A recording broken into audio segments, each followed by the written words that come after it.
Jason Aldean's song, Try That in a Small Town, has the left foaming at the mouth in outrage, but it's not the only one. Why does the left hate country music so much? On this episode of the Politics of HollyWeird, we'll discuss the reasons behind the fear of country music and what it represents.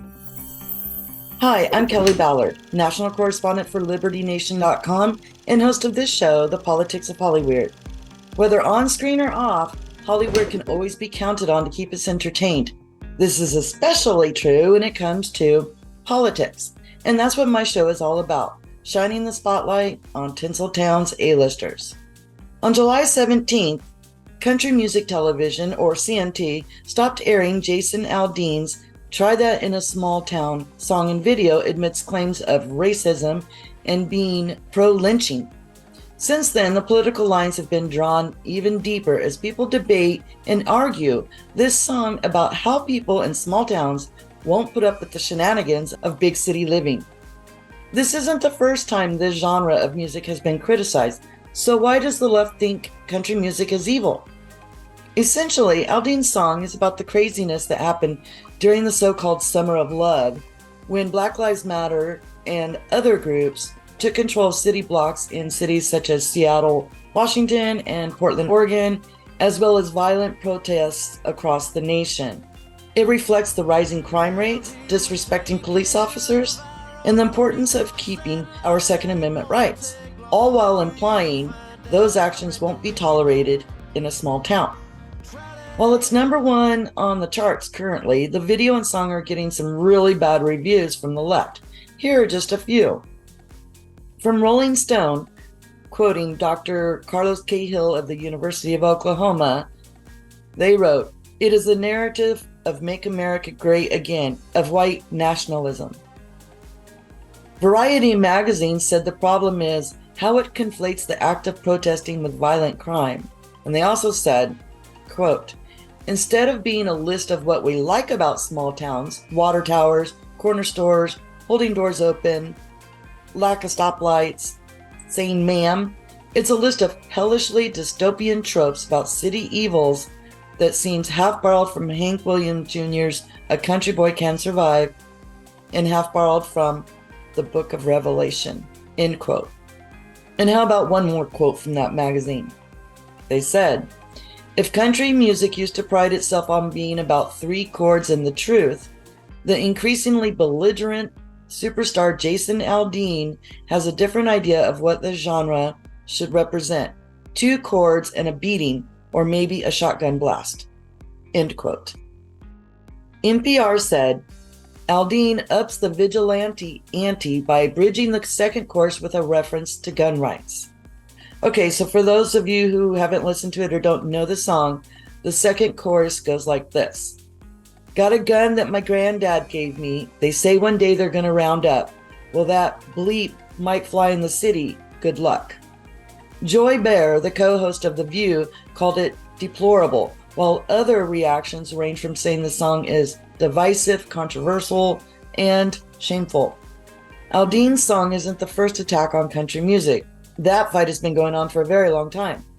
Some claim it's because the genre is associated with Southerners and the South is linked to slavery, while others say the left fear the "we take care of ourselves" message in the songs.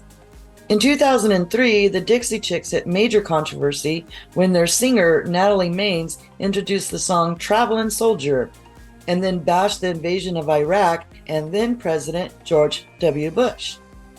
That freedom of speech bit cost them sales and airplay before they ditched the Dixie and became just Chicks. Country music singer Luke Combs covered Tracy Chapman's folk song "Fast Car," bringing it to the top of the charts. However, a popular Washington newspaper article slammed the artist, saying the song is, quote, "clouded by the fact that as a black queer woman, Chapman, 59, would have almost zero chance of that achievement herself in country music," end quote. Even though she didn't sing it as a country song and she gets royalties from Combs' earnings, the news outlet said he has to do more, such as, quote, "add to the discourse of the urgency of change in country music," and then they added by ways such as invite a queer Black female artists to join him on tour or offer his support, end quote. CMT is receiving criticism for banning Aldean's song, comparing it to other woke companies such as Anheuser-Busch for their Bud Light campaign, Target and Kohl's for their baby clothes. The country music industry itself is under fire for trying to change the genre. Even artists are getting in on the rebuke, such as singer Creed Fisher in his song It Damn Sure Ain't Meryl, meaning Meryl Haggard, with this line, "Them record execs, they done lost their damn mind. They think we are all too old, deaf, dumb, and blind."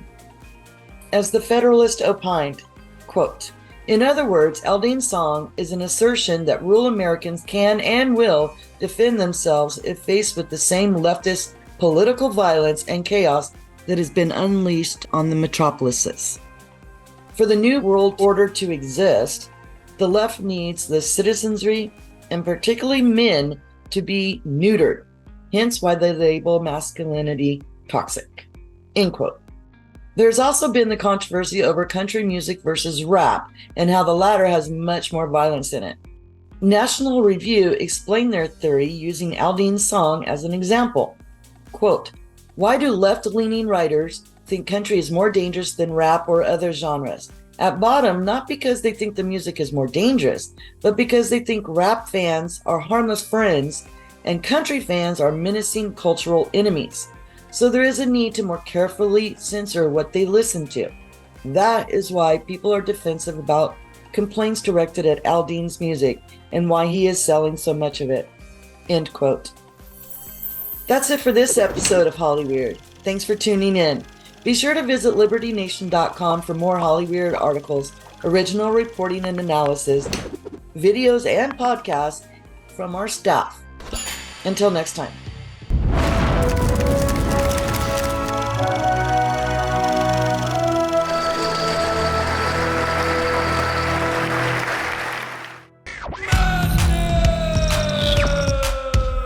Don't get caught up in the media madness. Join our movement for free thinking and free speech at LibertyNation.com. Publishing news and analysis 24/7 with original articles by our team of authors who tell it like it is.